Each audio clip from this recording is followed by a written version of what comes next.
In the endless sprawl of the Orion Arm, where ancient civilizations had risen and fallen long before humanity had even struck flint against stone, there was a universal truth whispered among the elder races: humanity was too young, too reckless, too fragile to survive the crucible of the galaxy.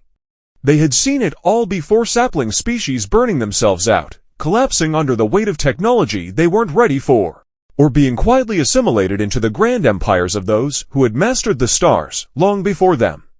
Yet the galaxy had underestimated the stubborn, infuriating brilliance of humans.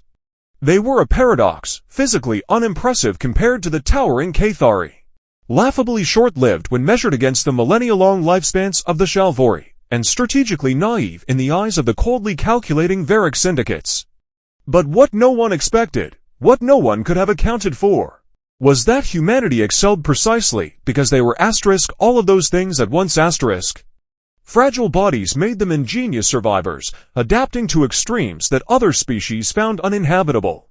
Short lives pushed them into relentless cycles of innovation, creating technologies in a single century that took others tens of thousands of years to refine. Their naivete, far from being a weakness, gave them the audacity to attempt the impossible, to leap before calculation suggested safety, to gamble everything when the odds said certain death. The breaking point came during the Asher War, when the unstoppable war machine of the Veyrac Syndicates swept across neutral space, consuming every world in its path. The elder races calculated, and their equations showed inevitability. Resistance was futile, surrender was pragmatic, yet humans did not surrender. They fought tooth and nail, not because they believed they could win, but because surrender was an idea they refused to understand. When their fleet shattered, they built more from the wreckage. When their colonies burned, survivors clawed out cities in the ash. Their soldiers, underarmed and outnumbered, fought with a ferocity the Syndicate could not compute. They were unpredictable, irrational, and utterly maddening to an enemy used to orderly wars of attrition.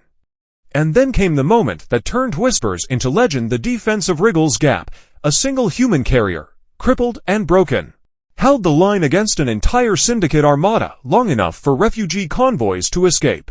Every tactical model declared it impossible. The carrier should have been vaporized in minutes.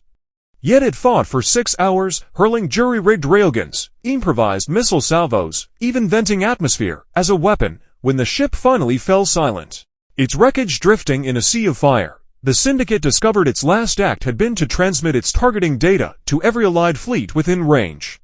The carrier had died, but its sacrifice turned chaos into unity, and for the first time, the elder races witnessed humanity's greatest weapon: not technology, not strength, but their refusal to yield, even when reason itself demanded it. After the war, when the Syndicate lay shattered and retreating, the galaxy re-evaluated humanity. They were not just another upstart species doomed to burn out, they were fire itself, spreading, consuming, igniting others with the same defiance.